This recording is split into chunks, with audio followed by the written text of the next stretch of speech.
नमस्कार, मैं विक्रम सिंह। फिर आज की क्लास में हम देखने वाले हैं न्यूमेरिकल्स। आपको मैंने कुछ न्यूमेरिकल्स बता दिए थे, कुछ समझा दिया था। तो बच्चों आप ये बताओ मुझे कि क्या वो सब आप बना चुके हो, वो सब पे प्रैक्टिस है? यस नो में मुझे जस्ट जवाब दे दीजिए, और ये जवाब जैसे मिलेगा मैं फिर आगे बढ़ूंगा। देखिए, हमने क्या कराया था आपको वो पहले बताता हूं। जैसे कॉन्सेंट्रेशन से रिलेटेड, यानी कि percentage, mass percentage, volume percentage, ppm, और मोलालिटी, नॉर्मेलिटी पे आपको मैंने कुछ न्यूमेरिकल करा दिया था, और मोल फ्रैक्शन पे भी न्यूमेरिकल करा दिया था। अब देखेंगे कॉलिगेटिव प्रॉपर्टी से कुछ बेसिक लेवल के न्यूमेरिकल्स, फिर उसके बाद हम एनसीईआरटी के क्वेश्चंस भी देखेंगे, क्योंकि एक स्टेप बाय स्टेप आगे बढ़ने से ज्यादा आसान हो जाता है सब कुछ समझ पाना।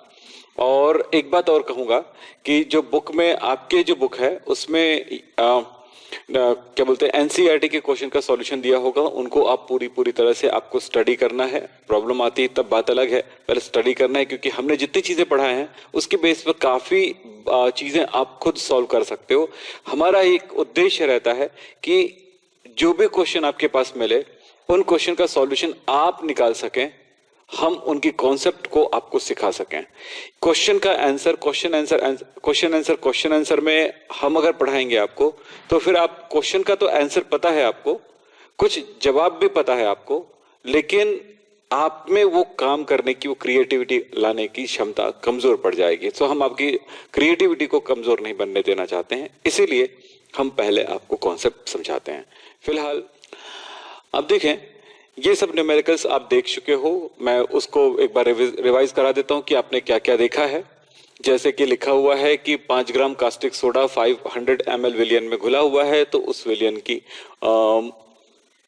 क्या बोलना है, मोलरता ज्ञात कीजिए। इस तरह के क्वेश्चन आपसे बन जाते हैं। अब देखो, 0.5 मोलार यूरिया का 200 ml विलियन बनाने के लिए कितने ग्राम यूरिया की आवश्यकता होती है, ये सब क्वेश्चन बन जाएंगे। इस तरह के क्वेश्चन पे मैंने प्रैक्टिस कराया था, ये बन जाएगा। चलिए ठीक है, ये सब क्वेश्चन आप बना सकते हैं। यस बोलते जाएं तो अच्छा लगेगा।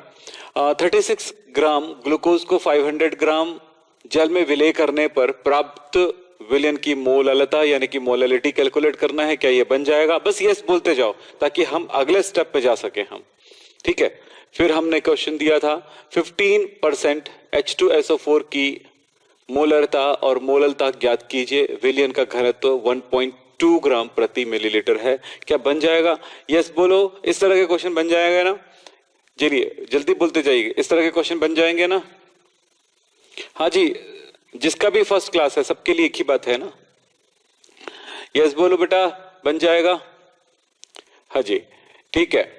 तो जिनका भी नया क्लास है वो समझ जाएं कि ये क्वेश्चन अभी आप बनाने में अगर असक्षम हो तो शुरू से देखोगे तो आपसे बन जाएगा। चलो ठीक है, चले नेक्स्ट। अब देखते हैं, थोड़े सेकंड लेवल में एंट्री करते हैं, इस क्वेश्चन की तरफ चलते हैं। 4.9 ग्राम H2SO4 500 मिलीलीटर जल में घुला है, तो विलयन की नॉर्मलता ज्ञात कीजिए। मोलरता, नॉर्मेलिटी से रिलेटेड क्वेश्चंस। जो क्वेश्चन नहीं बनेगा उसको बता सकते हो कि सर ये नहीं बनेगा, बना दीजिएगा। सर जी कॉन्सेंट्रेशन के सभी क्वेश्चन कंप्लीट हो गया है। यस मुझे पता है, फिर भी मैं आपसे इसलिए पूछ रहा हूं कि आपसे बन जाएंगे कि नहीं। ठीक है, फिर उसके बाद आता है 1 मोलार सोल्यूशन सल्फ्यूरिक एसिड के 1 लीटर, 1 मोलार सल्फ्यूरिक एसिड के 1 लीटर को 5 लीटर तनु कर किया जाए तो विलयन की नॉर्मलता ज्ञात कीजिए। यहां पर एक जरूरी बातें देखें इस क्वेश्चन में, ये क्वेश्चन आपसे बनेंगे। अगर आपको दिया है, इस क्वेश्चन पे थोड़ा सा मैं बता दूं, ये क्वेश्चन सॉल्व नहीं कराया था, मगर आपके पास एक क्वेश्चन है, आप बना सकते हैं कि नहीं देखेंगे। रोशनी सिंह आप इस पे बातचीत नहीं करेंगे, इसके लिए बातचीत करने के लिए आपको कॉलिंग नंबर दी गई है, आप ध्यान रखेंगे। तो चलिए, 1 मोलार सल्फ्यूरिक अम्ल के 1 लीटर को 5 लीटर तनु किया गया तो उसकी नॉर्मलता ज्ञात कीजिए। मोलरता से नॉर्मलता ज्ञात करने के लिए एक फॉर्मूला है, आप जानते हो, molarity into MB is equal to normality into EB। अब यदि इसमें उसके सॉल्यूशन के वॉल्यूम को भी चेंज कर लिया गया। देखो, मोलार से नॉर्मलिटी ज्ञात करना है, इस सब का क्वेश्चन आएगा, लेकिन साथ में उसमें बोला गया है आयतन, वॉल्यूम को भी एक वॉल्यूम से 5 वॉल्यूम कन्वर्ट कर दिया गया है। सो क्या होगा, इसमें V1 और इसमें V2 इंक्लूड हो जाएगा, ऐसा होगा। तो इस फॉर्मूले के लिए ये हो गया है सर, बोल रहे हैं, ठीक है। तो ये वाला बता दीजिए, ठीक है। तो ये आपने, मैंने बताया इसमें, तो ये क्वेश्चंस तो आपके पास क्या क्या है, देखो सॉल्यूशन में क्या क्या गया है इसको समझेंगे। देखो 1 मोलार सल्फ्यूरिक अम्ल के 1 लीटर को, ये मैं आपको सिंपल बोलूंगा कि एक सॉल्यूशन है जो 1 लीटर है और वो किसका है, H2SO4 सॉल्यूशन है। H2SO4 सॉल्यूशन का मतलब क्या है, क्वेश्चन को पहले इमेजिन करना है। क्वेश्चन को ये नहीं देखना कि क्या लिखा है, ये देखना कि क्या कहा गया है, क्या समझ रहे हो उसमें, तो उसको इमेजिन करो। तो सॉल्यूशन बोला गया है, देखो मैंने सॉल्यूशन आपके सामने रख दिया, 1 लीटर है, मतलब volume is equal to 1 litre, तो V1 is equal to 1 litre, ये सॉल्यूशन बोला गया है। और क्या बोला गया है, 1 मोलार, इसकी मोलारिटी दी गई है 1, तो ये हो गया। फिर इसमें अगर आप बोला गया है कि उसको 5 लीटर किया गया, मतलब 4 लीटर वाटर मिला दिया गया, 4 लीटर पानी मिला दिया गया, H2O मिला दिया गया, उसके बाद ये क्या बन गया, ये 5 लीटर का बन गया, ये V2 is equal to 5 litre हो गया। फिर क्या बोलता है कि इसकी आपको नॉर्मेलिटी कैलकुलेट करना है। अब सवाल ये है कि इससे उसमें जाने के लिए मैंने फॉर्मूला आपके सामने रख दिया है, तो आपके पास है M मिल गया आपको, तो M से क्या M हो गया, और H2SO4 से क्या मिल जाएगा, MB इज इक्वल टू कितना होता है 98, और इधर क्या होगा क्या बोलते V2 तो हो गया, लेकिन इसके लिए क्या लगता है EB, और हमने आपको पूरी क्लास में समझाए हैं कि कैसे आप तुल्यांकी भार ज्ञात कर सकते हो।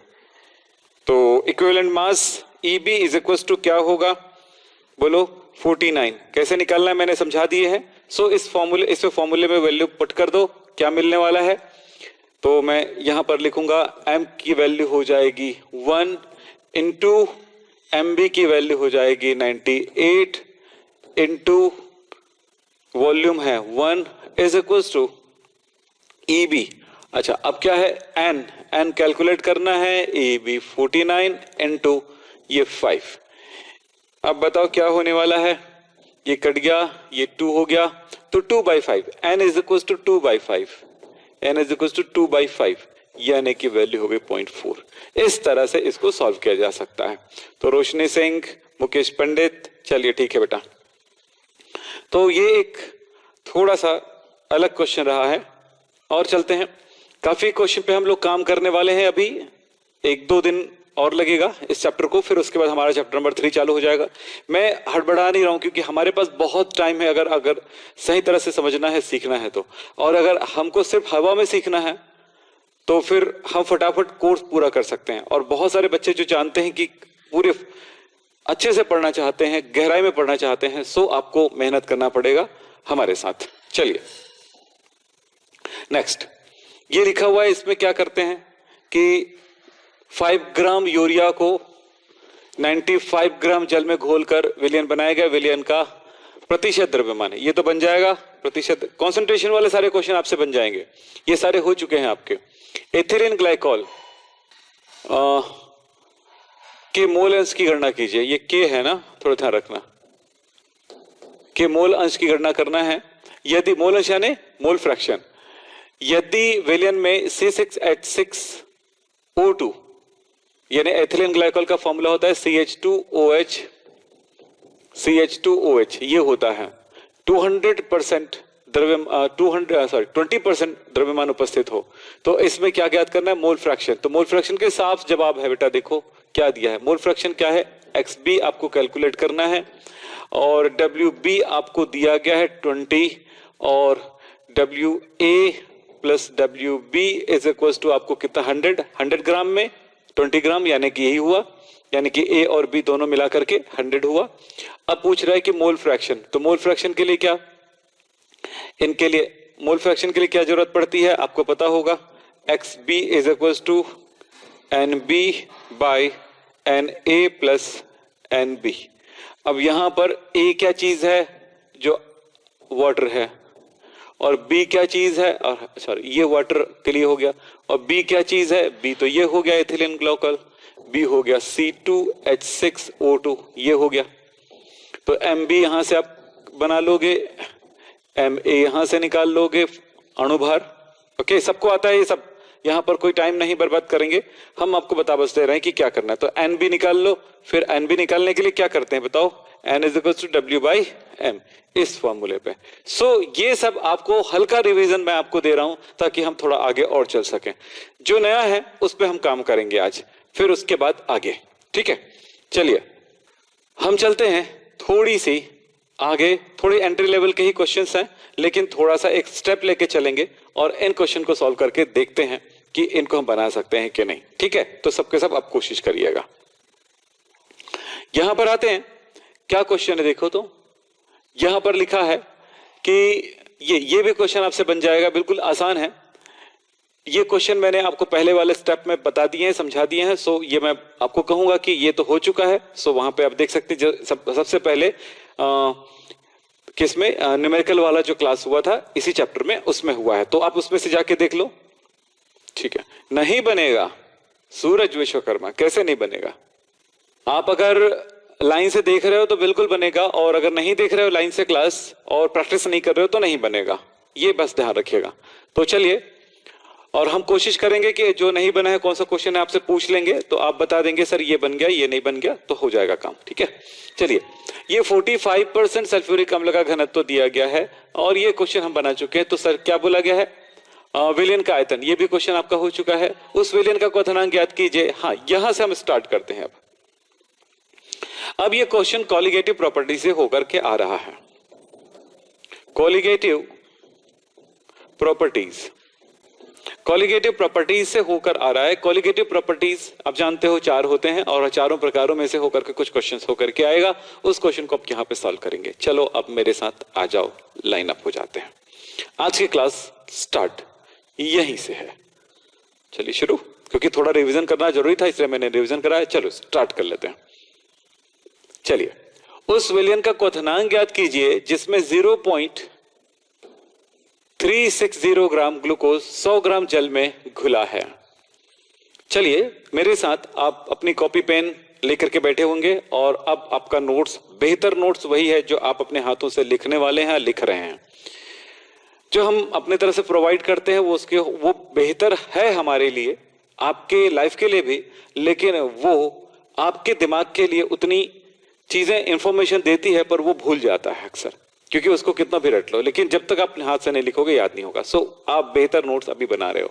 चलो शुरू हो जाते हैं। अब क्या करें, स्टार्ट करें। उस विलयन का क्वथनांक ज्ञात कीजिए। हम यहां पर लिखा है कि find the boiling point of that solution. Find the boiling point of that solution. उस सॉल्यूशन का हमें क्या ज्ञात करना है, बॉइलिंग पॉइंट, क्वथनांक। चलिए सॉल्व करते हैं। गिवन क्या है, फाइंड क्या करना है। चलिए फाइंड, यहां तो पता चल गया क्या फाइंड करना है, ज्ञात करना है। तो गिवन की तरफ चलते हैं। क्या क्या दिया गया। फर्स्ट है कि 0.W, हाँ ये 2 चीजों से बना हुआ है। पानी है, किससे, पानी है, पानी ए हो गया वाटर, बी हो गया ग्लूकोज। जैसा कि मैं ये करता हूं, ये मेरा अपना स्टाइल है, अपना तरीका है कि मैं इस तरह से ए और बी को अलग कर देता हूं। फिर क्या दिया गया है, ये दिया गया है WB, और 0.360 ग्राम ये दिया गया है, और 100 ग्राम जल में घुला है, यानी कि WA = 100। ओके, 100 ग्राम। और यहां पर दी गई है KB 0.52 km, केल्विन प्रति मोलार। गिवन है इतना, फाइंड करना है, ज्ञात करना है क्या चीज, क्वथनांक, boiling point of the solution, of that solution. तो चलिए बॉइलिंग पॉइंट, सॉल्यूशन का बॉइलिंग पॉइंट, विलयन का क्वथनांक। तो उसको क्या किससे दर्शाता है, TB2 से हम डिनोट करते हैं।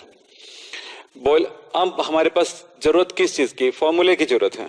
फॉर्मूला क्या होगा, फॉर्मूला आपको पता है, delta T B is equal to होता है TB2 माइनस TB1। ठीक है, अब आपको इसमें से क्या पता है? TB1 पता है। TB1 मतलब सॉल्वेंट का बॉइलिंग पॉइंट और TB2 मतलब होता है सॉल्यूशन का बॉइलिंग पॉइंट। तो TB1 हमेशा कितना होता है? 100 डिग्री सेल्सियस होता है। पानी का बॉइलिंग पॉइंट 100 डिग्री सेल्सियस होता है।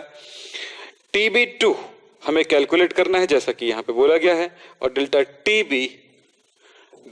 TB कैलकुलेट करना पड़ेगा इन सारे वैल्यू के बेस पर। सो हमारे पास फॉर्मूला की तरफ आए तो डेल्टा TB का फॉर्मूला क्या होगा? सारे बच्चे को पता है, KB इंटू M क्या होगा? WB into 1000 by MB into WA। ठीक है, अब सवाल ये होता है 100 ग्राम जल, सब कुछ पता है आपको, बस MB की जरूरत पड़ेगी। MB सल्फ्यूर क्या बोलते हैं, C6H12O6, इसका कितना होता है? 180। अब कैलकुलेट कर लीजिएगा, मैंने आप सबको सिखा दिए हैं, तो कहीं पर भी कोई परेशानी नहीं होगी। आप बस रहते जाइए, करते जाइए। वैल्यू पुट कर दो बेटा। Delta TB is equal to कितना होगा? KB की वैल्यू बताओ जल्दी से। 0.52 इंटू WB कितना दिया है? 0.360 इंटू 1000 डिवाइडेड बाय MB 180, और इधर आपके WA कितना है? 100। चलिए, तो हमारा, हाँ, बिल्कुल इजी सा तरीका होता है कैलकुलेशन का कि भाई जो चीजें आप इजीली रिमूव कर सकते हो उनको कर दो। 1 2 3 3 0 ऐसे ही हट गया, ये लीजिए। अब क्या कर सकते हो, यहां पर ये दोनों के बीच में आप बिल्कुल सिंपल सा एक वर्क कर लो, ज्यादा हुआ तो, कि इनको थोड़ा सा इजी वे में मैं लिख देता हूं आपके लिए। 36 इंटू 100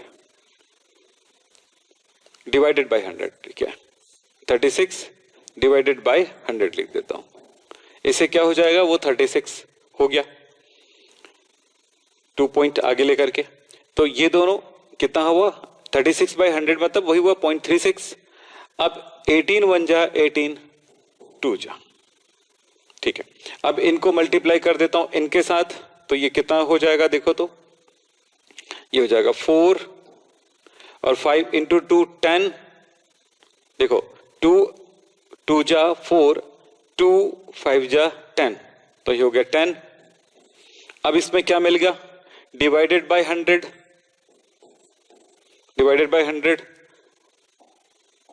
ठीक है, 104 बटा 100, तो कितना मिल गया?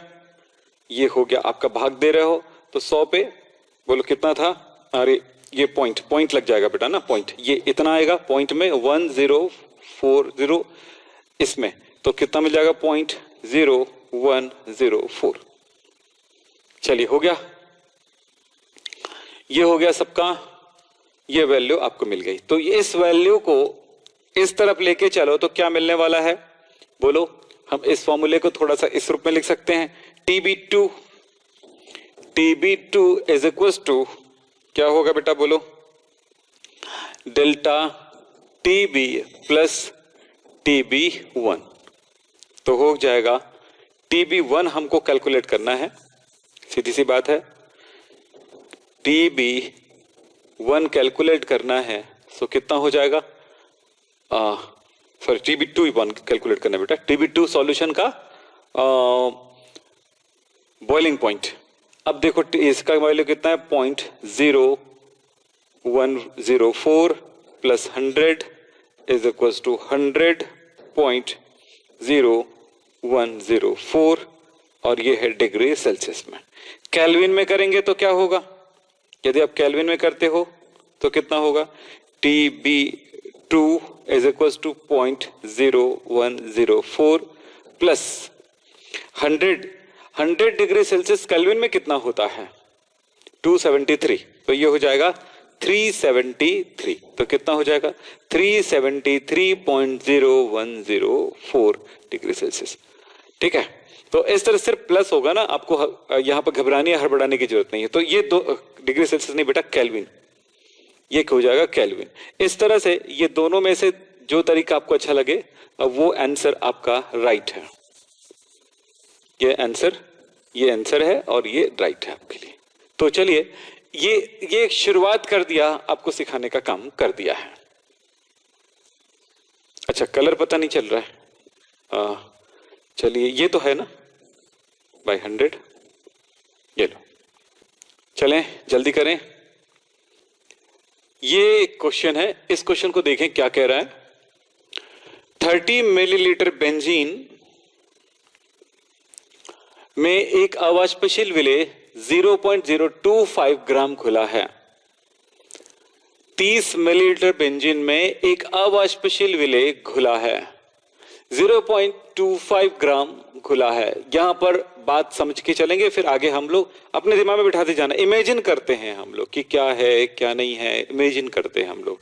इसने बोल दिया है कि इतना मिलीलीटर बेंजीन में एक कोई नॉन वोलेटाइल सॉल्यूट घुला हुआ है, और वो कितना घुला हुआ है 0.25 ग्राम इसमें घोल दिया गया है। ओके, मेरे पास सॉल्यूशन का पता चल गया 30 ml है, जिससे बेंजीन के हिमांक में 0.40 केल्विन की कमी हो जाती है, यानी कि हिमांक अवनमन हो जाता है। डेल्टा टीएफ की वैल्यू 0.40 केल्विन है। चलिए ठीक है, फिर बोलता है अवाष्पशील विलेय का आणविक द्रव्यमान ज्ञात कीजिए। अवाष्पशील विलेय का आणविक द्रव्यमान ज्ञात कीजिए, यानी यहां पर एमबी कैलकुलेट करना है। बिल्कुल क्लियर हो गया। और फिर बोलता है कि इसमें कुछ वैल्यू दे दी गई है, जैसे इस सॉल्यूशन का डेंसिटी दे दिया है, घनत्व दे दिया गया है, और साथ में दे दिया गया है केएफ। तो सारी चीजें जो दी गई हैं उनको हम लिखते हैं, तो सॉल्व करें। चलिए,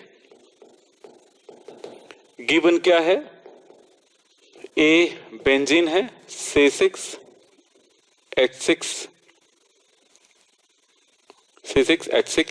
ओके, और बी क्या चीज है,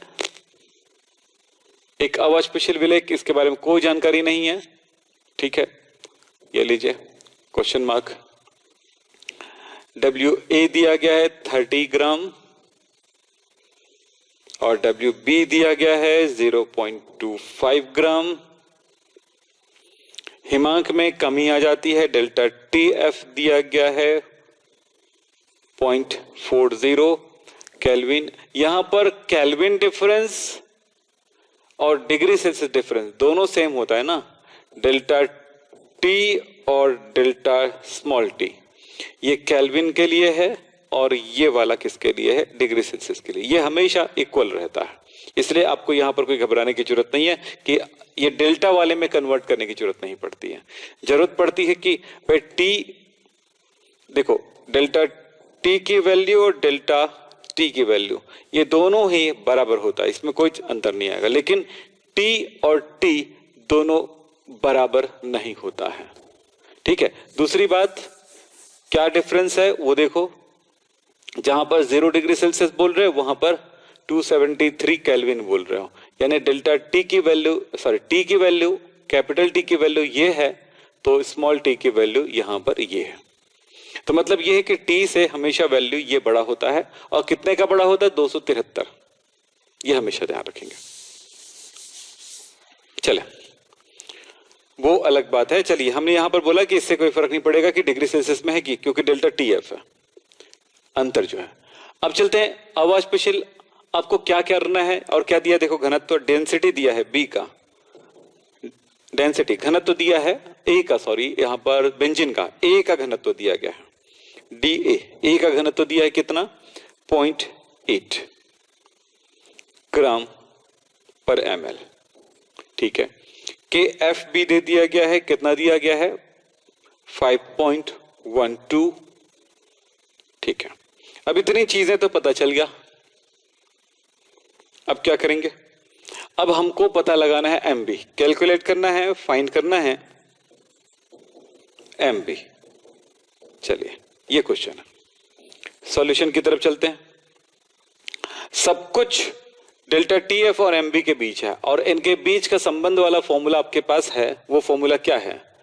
वो फॉर्मूला है ये फॉर्मूला है delta T F is equal to, सबको याद है, K F into W B into 1000 by M B into W A in gram.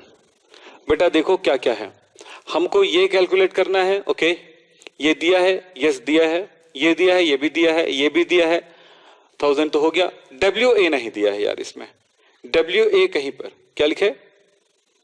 Okay, millilitre में दिया है। देखो ये मिलीग्राम नहीं है, ये वी ए दिया है। सॉरी, मैं यहां पर गलत लिख दिया था, यहां पर वी ए दिया है। कितना? 30 मिलीलीटर।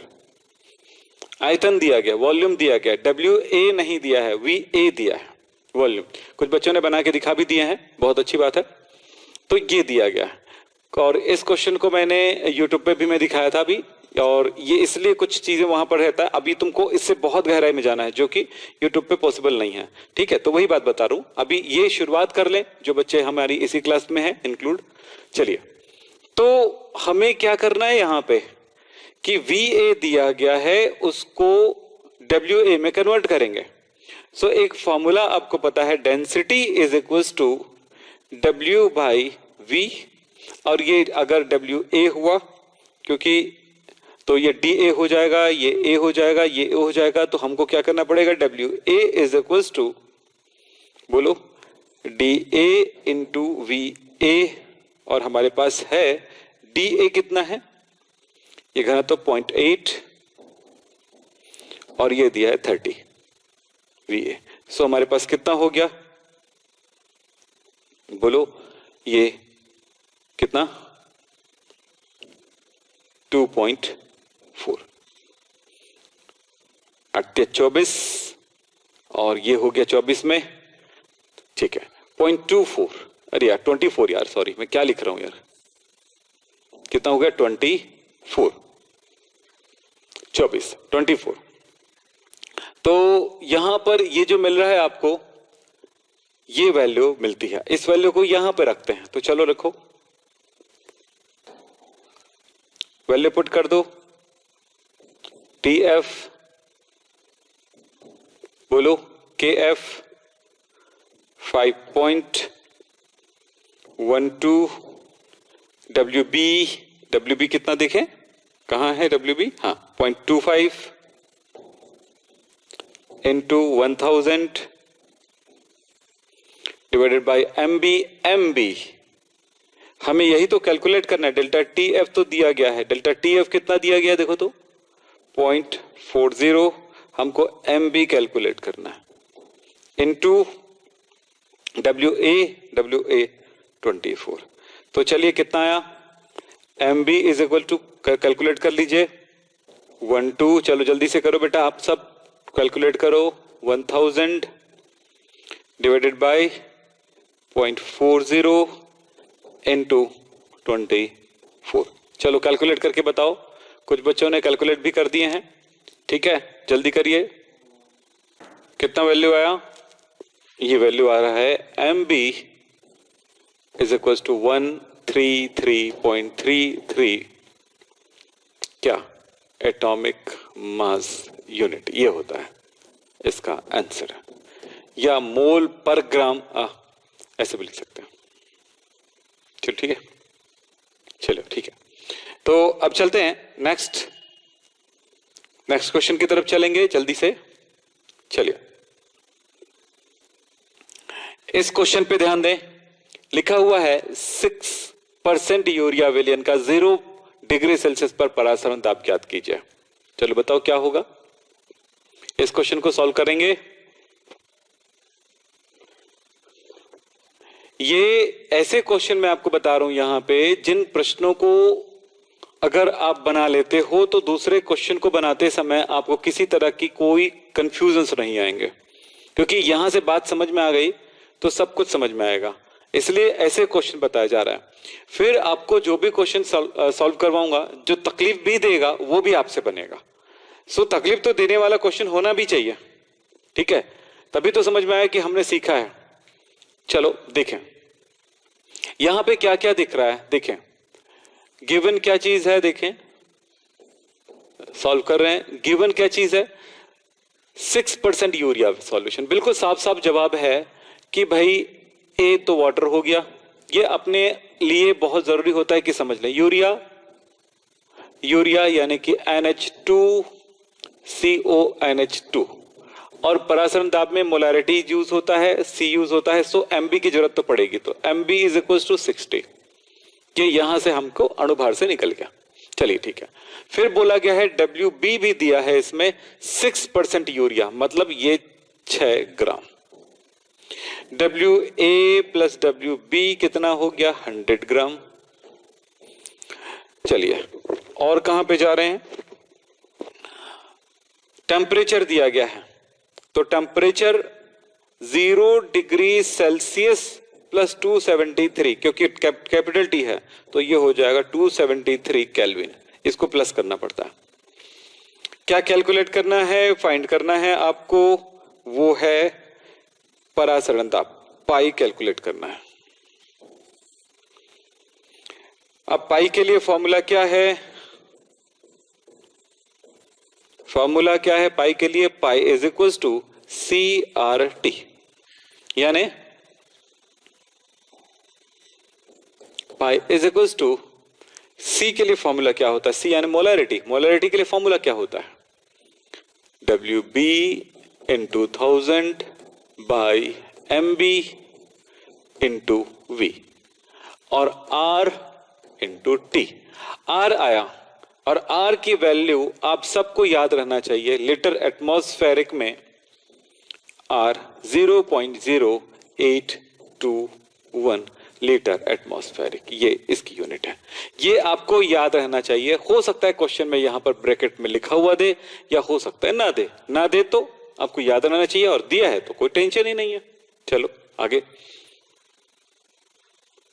अब बता दो, सारे फॉर्मूले सारे वैल्यू पुट कर दो, हो गया। WB, हाँ एक प्रॉब्लम आ रहा है इस जगह पर कि भैया आपको वॉल्यूम नहीं दिया गया है, जबकि सॉल्यूशन का मास दिया गया है।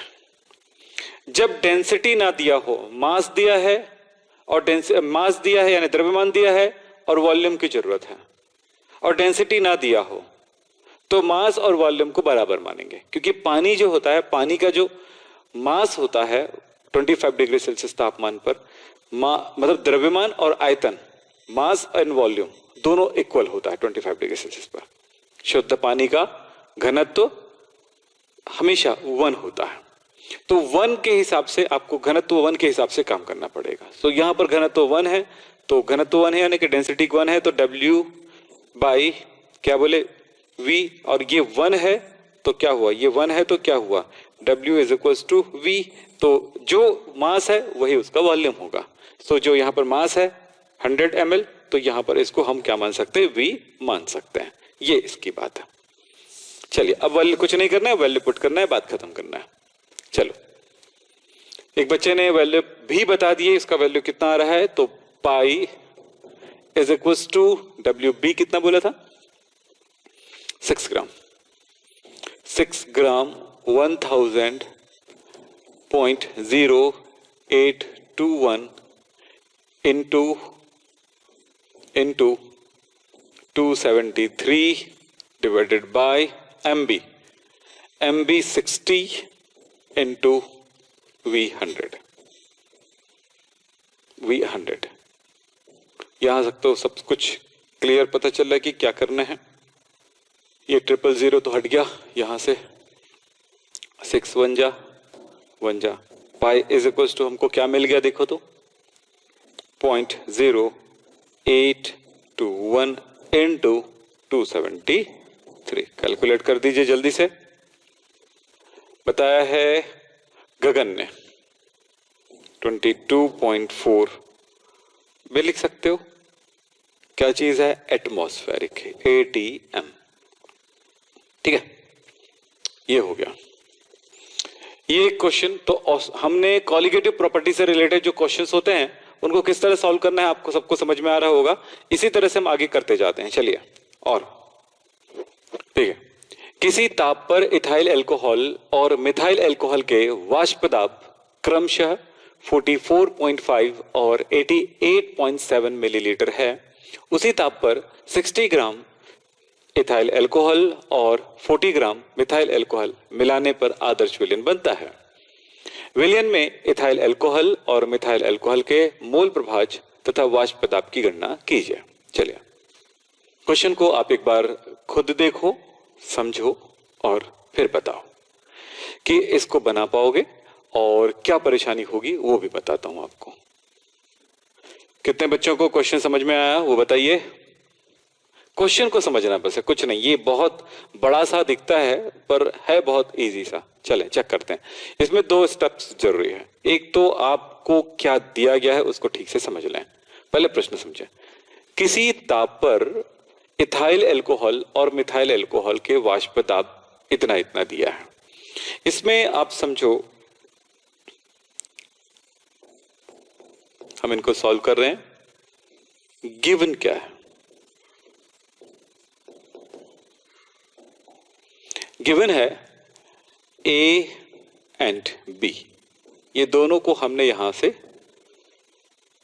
फाइंड कर लिया है। A है इथाइल अल्कोहल, B है मिथाइल अल्कोहल। A है इथाइल अल्कोहल, इथाइल अल्कोहल, और B है मिथाइल अल्कोहल। ठीक है, ये दोनों हो गया। इथाइल अल्कोहल का मतलब क्या हुआ? C2H5OH, और इससे ये पता चल जाएगा Mb is equal to 46। Okay, calculate करके देख लो, आपको बता दूं। C2 है यानी कि 12 इंटू 2 यानी 24, 12 दूनी 24। हाइड्रोजन है 6, इसका मतलब 1 इंटू 6, ये हो गया 6। ऑक्सीजन कितना है? 1, ऑक्सीजन है 1 यानी 16, तो ये हो गया 16। 6 दूनी 12 और 4 16, 6 1 और ये 46 हो गया। और दूसरा जो है मिथाइल अल्कोहल यानी कि CH3OH, तो इसका ये Ma हो गया ना, Ma, और Mb कितना हो जाएगा वो देख लेते हैं। तो हो गया कार्बन का हो गया 12, हाइड्रोजन को हो गया 4, और कौन गया? ये 16 ऑक्सीजन का। तो ये 10 2 12 का हो गया, ये 32 हो गया इसका, तो ये हो गया 32। ये दोनों चीजें हो गई। चलिए, इतना हमको पता है क्योंकि मोल फ्रैक्शन के बारे में बात हो रही है ना, तो वो भी तो जरूरत है। यहाँ पर मोल फ्रैक्शन फाइंड करना है और दूसरी तरफ वाष्प दाब फाइंड करना है। फिर बोला गया है इन दोनों का वाष्प दाब दिया गया, मतलब इथाइल अल्कोहल का अपना एक वेपर प्रेशर होता है जो उसका प्योर कंडीशन में होता है, यानी प्योर स्थिति में, शुद्ध अवस्था में। तो शुद्ध अवस्था में क्या होगा उसको हम कैसे डिनोट करते हैं? P0A से, और दूसरे का होगा P0B। सॉल्यूशन के अंदर होगा इसी का वेपर प्रेशर, तो हम इसको P0A नहीं लिखेंगे, PA लिखेंगे। ये सॉल्यूशन के अंदर के लिए है और ये जब शुद्ध हो तब के लिए है, उसी चीज का। तो चलिए, इथाइल अल्कोहल का कितना दिया है? 44.5 मिलीलीटर। ठीक है, और मिलीलीटर नहीं मिलीमीटर बोलते हैं, मिलीमीटर ना, mmHg लिखा हो जाता है, कहीं कहीं पे ऐसा भी लिखा रहता है। तो mmHg पारे की हाइट के बेस पर। और दूसरे का कितना है? 88.7 mmHg। चलिए ठीक है, अब ये हो गया। ये एक 60 ग्राम है, दूसरा 40 ग्राम है, तो WA इज इक्वल टू 60 ग्राम और WB इज इक्वल टू 40 ग्राम। इतनी चीजें मिल गई है, नोट कर सकते हैं। बस ये चीजें देखना जरूरी है। फिर चलिए, इससे एक आदर्श विलयन बनता है और विलयन में दोनों का मोल फ्रैक्शन ज्ञात करना है। तो XA कैलकुलेट करना है आपको, पहला काम। दूसरा काम XB कैलकुलेट करना है। फिर क्या बोलता है? दोनों का वाष्प दाब ज्ञात करना है। आपको कैलकुलेट करना है, सॉरी, PA कैलकुलेट करना है और अगला है PB कैलकुलेट करना है। बस ये छोटी छोटी कुछ बातें हैं, उसको पकड़ लीजिए। ठीक है, अब ये हो गया बेटा। अब कुछ नहीं करना है हमें, इनके इनके देखो, इसका फॉर्मूला कैसे, हमने रॉल्स लॉ पढ़े थे ना, उसी में पुट करना है। चलिए, रॉल्स लॉ के बेस पर क्या होता है, P A is equal to P naught A X A calculate करना है, इसमें डालना है वैल्यू। तो पी नॉट ए तो दिया है, पर एक्स ए आपको कैलकुलेट करेंगे तभी हो पाएगा। P B is equal to P naught B X B, यहां पर ये दूसरी एक फॉर्मूला हो गया, दूसरा फॉर्मूला हो गया। सॉल्व करने के लिए देखो कितने सारे फॉर्मूले लगेंगे। फिर एक्स ए के लिए फॉर्मूला क्या होगा, N A by N A plus N B, ये फॉर्मूला नंबर 3 हो गया। और क्या लगेगा, एक्स बी कैलकुलेट करना है तो हो जाएगा N B by N A plus N B, ये फॉर्मूला हो गया 4। चलिए ये देखिएगा आप, तो इस तरह से ये हो गया। अब इसके बाद देखें, हमें एक और समस्या आ रही कि एन ए यानी कि होता है W A by M A, इसके वैल्यू हम लिख देते हैं। डब्ल्यू ए कितना है बेटा, डब्ल्यू ए है 60 और एम ए है 46, 60 बाई 46 वैल्यू निकाल लेंगे। N B is equal to कितना होगा, W B by M B, ये कितना हो जाएगा, कहाँ गया डब्ल्यू बी, यस 40 बाई 32, दोनों के वैल्यू हम कैलकुलेट कर लेते हैं। चलिए 1.30, नेक्स्ट 1.25। अब आपको क्या करना है, N A plus N B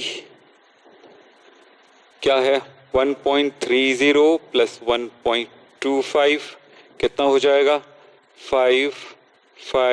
2.55, yes. अब अच्छा, मैं इधर का मिटा रहा हूं ना, क्योंकि जरूरत मुझे है, इन फॉर्मूलों की जरूरत है और इनके वैल्यू पुट करने की जरूरत है। चलिए क्या बोल रहा है, अब एन ए क्या वैल्यू होगा, एन ए का वैल्यू क्या हो, सॉरी एन ए का नहीं, एक्स ए का वैल्यू क्या होगा, एक्स ए के लिए हो जाएगा एक्स ए बाई, कहाँ है, हमने क्वेश्चन लिखा ये X A by N A plus N B, ये वाला। तो एक्स ए की वैल्यू कितनी दी गई है, 1.30 बाई 2.55, वैल्यू निकाल लो। एक्स बी का क्या होगा, 1 कितना निकाले थे, 25, तो 2.55, दोनों के वैल्यू निकाल लो, कैलकुलेट कर लो। इसका बोला है 0.509, नेक्स्ट का क्या है 0.49, इसका मतलब हम इसको ऐसा भी लिख सकते हैं, 0.51 भी लिख सकते हैं। चलिए हो गया। अब एक्स ए और एक्स बी दोनों कैलकुलेट हो गया, तो एक्स ए और एक्स बी कैलकुलेट होने के बाद, जो फॉर्मूले से ये होने के बाद, पी नॉट ए के साथ इनको पी ए और पी बी हम कैलकुलेट कर लेते हैं। चलो नोट करते जाओ। पी ए क्या होगा, पी नॉट ए हमने देखा है, ये 44.5 इंटू एक्स ए की वैल्यू 0.51, यहां से वैल्यू मिल जाएगा आपका। पीबी के लिए पी नॉट बी की वैल्यू कितनी है, 88.7 इंटू इसका क्या मिल जाएगा, 0.49। चलिए दोनों की वैल्यू हम यहां पर लिखते हैं। चलें 88.7, हाँ 43.48 मैंने इनको पहले कैलकुलेट कर लिया है। HG में आ रहा है और ऊपर वाला भी कर देते हैं। चलिए 44.5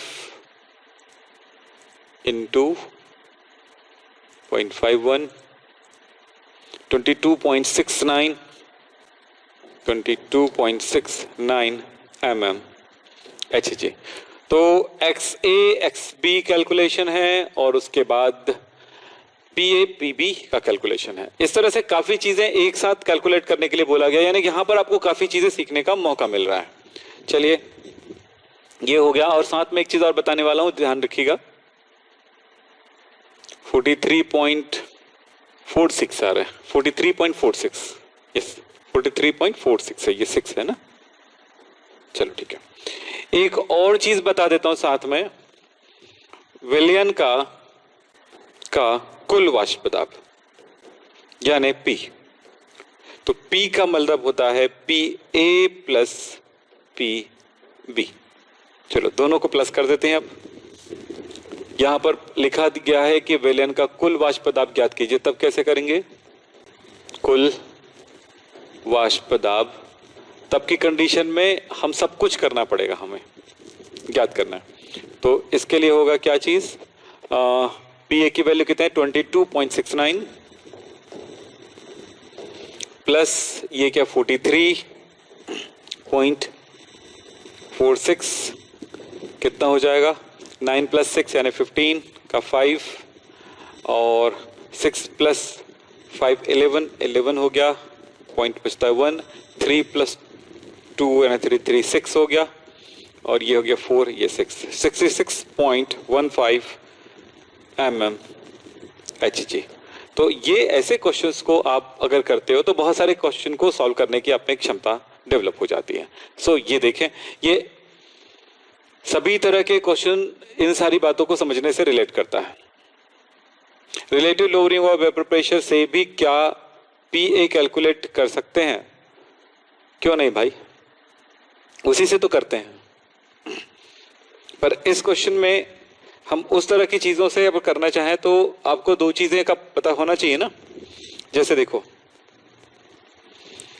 यहां पे P naught A minus PA by P naught A is equal to XB।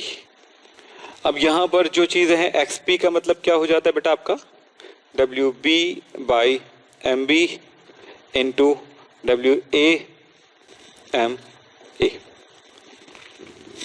यहां पर MB ये दोनों आपको पता है, ये दोनों आपको पता है, P नॉट A आपको पता है, तो PA तो कैलकुलेट कर सकते हो, ठीक है।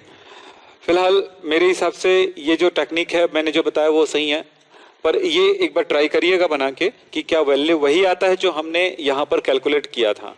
अगर सेम आता है तो अच्छी बात है, और नहीं आता है तो कुछ मिस्टेक हो जाएगा हमसे, तो वो गलती नहीं करना चाहेंगे हम, इसलिए बोल रहे हैं, ठीक है बेटा।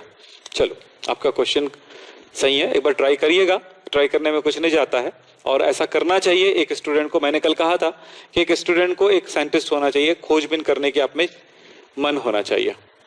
तो चलिए और एक आध क्वेश्चन अगर हो तो मैं बता देता हूं, इसको होमवर्क में ले लीजिएगा। यस ये क्वेश्चन है, ये क्वेश्चन आपके होमवर्क में ले लीजिएगा, बहुत आसान क्वेश्चन है, आप सब जानते हैं, बन जाएगा सबसे।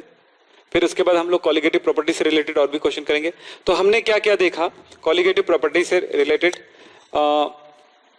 हमने relative lowering of vapour pressure से रिलेट करके देख लिया है क्वेश्चन एक।